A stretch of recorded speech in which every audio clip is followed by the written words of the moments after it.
Hi, Ed Bixby here from the Better Death Collective, standing at the sign entering the town of Coloma. This is a follow-up to the Sutters Mill Cemetery. I want to show you a little glimpse of how these individuals lived and what created the great state of California with the gold rush and the discovery of gold in 1848. More to come. Okay, folks, let's explore the historic gold rush town of Coloma, California. James Marshall, a New Jersey native, came to California in 1845 in search of work. After landing a gig as a carpenter at John Sutter's Fort, he was tasked with building Coloma's famous sawmill. On January 24, 1848, Marshall spotted gold in the mill's tail race. From there forward, California dove into a gold rush, drawing thousands of people in search of its fortune. So here I am standing at the monument that was placed in recognition to Mr. Marshall, the gentleman who discovered gold here just by chance. It led him into a life that you would have expected would have been great wealth and riches, but kind of ironically, once the gold rush started, that life did not turn out exactly like that. But they did commemorate him with this monument here in Coloma. After news spread of gold in the American River, Coloma quickly developed into a city. James Marshall made himself home in this very cabin. This site offers sweeping views of the gold rush town below. Adjacent to Marshall's cabin is St. John's Catholic Church. This church was a popular one among the many Coloma obtained. Here we are in front of St. John's Church.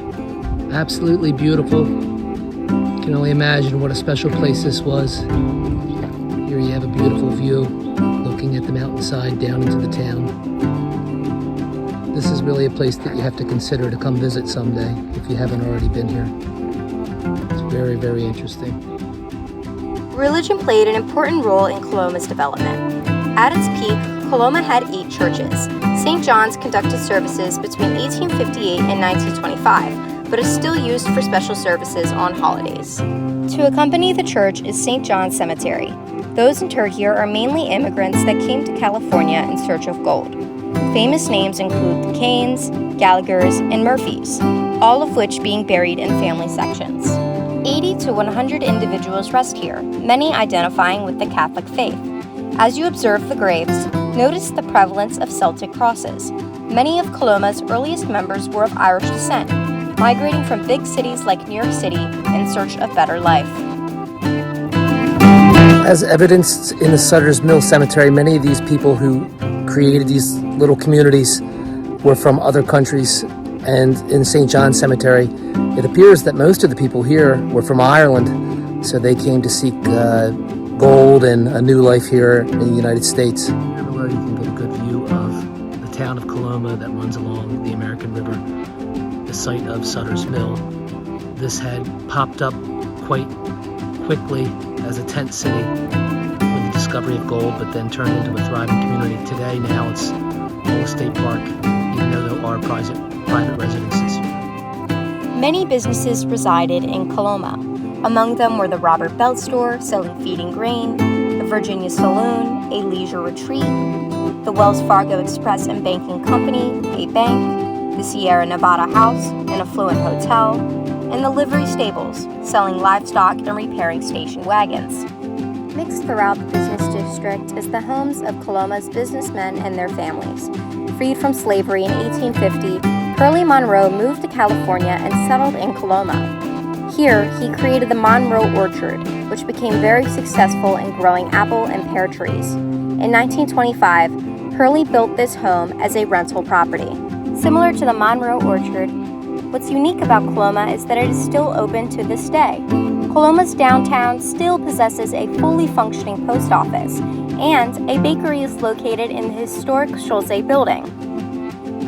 Unfortunately, much of Coloma's infrastructure has since been lost to weather and neglect. Coloma's first store was located right next to the bakery, selling groceries and houseware. Coloma even had a hospital. This facility was opened by Dr. Taylor in 1849 as a drugstore. Products included extracts, acids, and other chemicals. After Dr. Taylor's death, new owners turned his store into a bookstore. The Weller House once was the Orleans Hotel, featuring a restaurant and oyster saloon. After a short 6 years, the business was closed and sold to new owner Ellis Weller, who owned the Weller store. Weller remodeled the hotel into his personal residence. Mr. Weller also owned the Carriage House picture. Prior to its purchase, the building served as an armory for the Coloma Greys. The Greys were a volunteer militia from 1857 to 1862, serving the Coloma area. Pictured is the gun shop that likely supplied the Greys with its equipment. Groups like the Greys would often congregate after hours in the community hall. Churches also hosted events for the community and its clubs. Here's one of the many houses of congregation located in Coloma. This one here you can see they're trying to restore. It will be absolutely beautiful when it's done. Please do consider helping these folks out. Aside from working in town, many of Coloma's residents worked in the mines. Placer mining was the most popular technique of finding gold. As gold collected in sand and gravel bars along the American River, miners would wash the dirt. Pans, long toms, and sluice boxes were used to separate the gold from the sand.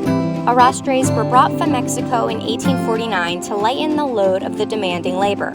Powered by mules or horses, arrastres ground gold-bearing ore between heavy stones upon a surface of well-fitted rocks. The pulverized ore was then panned for gold. Arrastres were soon replaced with the California stamp mill. A unique variation of this is referred to as the sapling stamp mill. The spring of the sapling raised a crusher and pounded gold ore in an iron kettle. The crushed rock was then panned to extract the gold.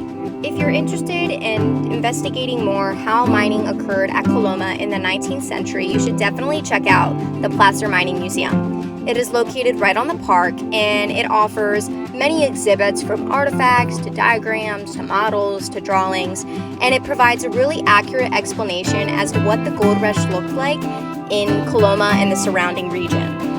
Immigrants, such as the Mexicans who introduced the arrastres, played an important part in Coloma's mining successes. In particular, many of the 335,000 Chinese immigrants that came to the United States resided in Placer County.